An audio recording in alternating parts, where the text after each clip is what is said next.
జనం కంఠంలోంచి వచ్చిన జగన్ నినాదం గోదారమ్మ సాక్షిగా నింగిని తాకింది.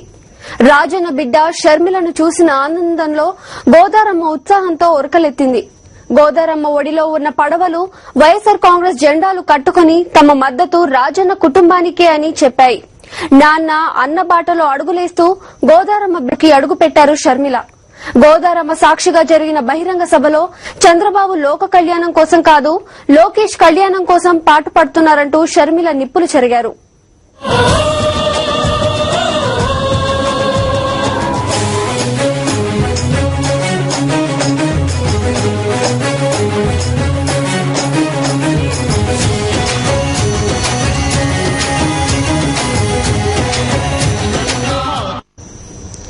చంద్రబాబు ఆయన కుమారుడు లోకేష్ లపై విరుచుకుపడ్డారు షర్మిల. లోకేష్ కు పగ్గాలు అప్పగించడమే లోక కళ్యాణమా అంటూ ప్రశ్నించారు. రాజమండ్రి కోటిపల్లి బస్టాండ్ సెంటర్ లో ప్రసంగించిన షర్మిల చంద్రబాబుపై దుమ్మెత్తిపోశారు.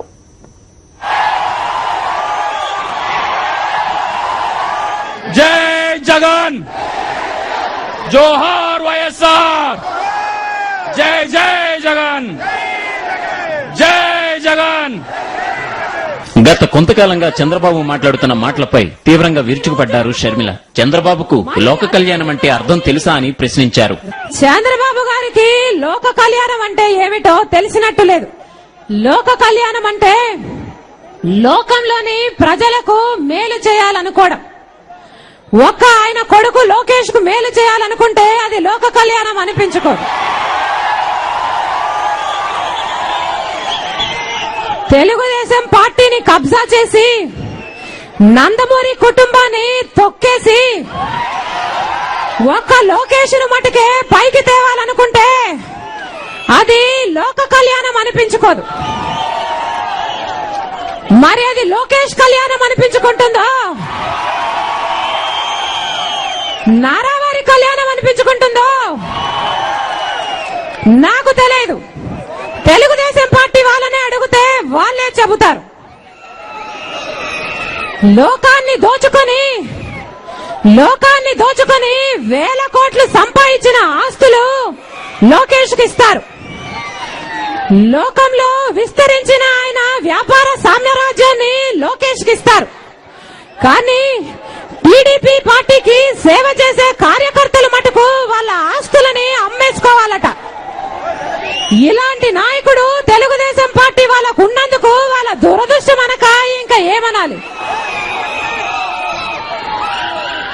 చంద్రబాబు గారికి స్వార్థమే లేదట.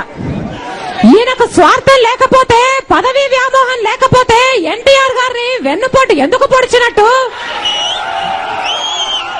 ఆయన కుర్చీని, ఆయన అధికారాన్ని ఎందుకు లాగేసుకున్నట్టు? పోనీ ఆయనను అధికారంలోంచి దింపేశాక ఎన్టీఆర్ గారికి అంతమంది కొడుకులుంటే ఏ ఒక్క కొడుకు అధికారం ఇవ్వకుండా అందరినీ తొక్కేసి ఈయననే ఆ కుర్చీలో ఎందుకు కూర్చున్నట్టు? ఈయనకు పదవీ వ్యామోహం లేదు, ముఖ్యమంత్రి కావాలని కోరిక లేదు, ఆ కుర్చీ మీద కన్ను లేదు అని చంద్రబాబు గారు అంటే కనీసం తెలుగుదేశం పార్టీ వాళ్ళు కూడా నమ్మరు. ఈయన గారికి ప్రజాసేవే ముఖ్యమైతే, ఈయన రాష్ట్రంలో వెలుగు నింపేవాడే అయితే అధికారంలో ఉన్న 9 సంవత్సరాలు ప్రజాసేవ ఎందుకు చేయలేదు? అప్పుడు మన రాష్ట్ర ప్రజల బ్రతుకులు బుగ్గిపాలు ఎందుకు చేసినట్టు? ఈయన గారు చంద్రబాబు గారికి అధికారం ఇస్తేనట మన రాష్ట్రాన్నే కాదు దేశాన్ని కూడా గాడిలో పెడతాడట.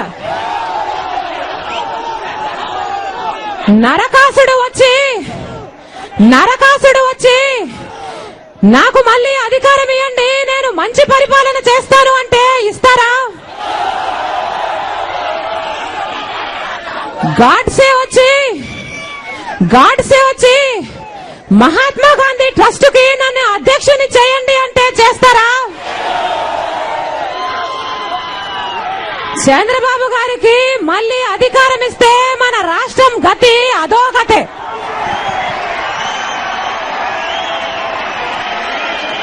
రాజమండ్రి కోటిపల్లి బస్టాండ్ సెంటర్ లో నిర్వహించిన సభకు వైఎస్ఆర్ అభిమానులు కార్యకర్తలు పోటెత్తారు.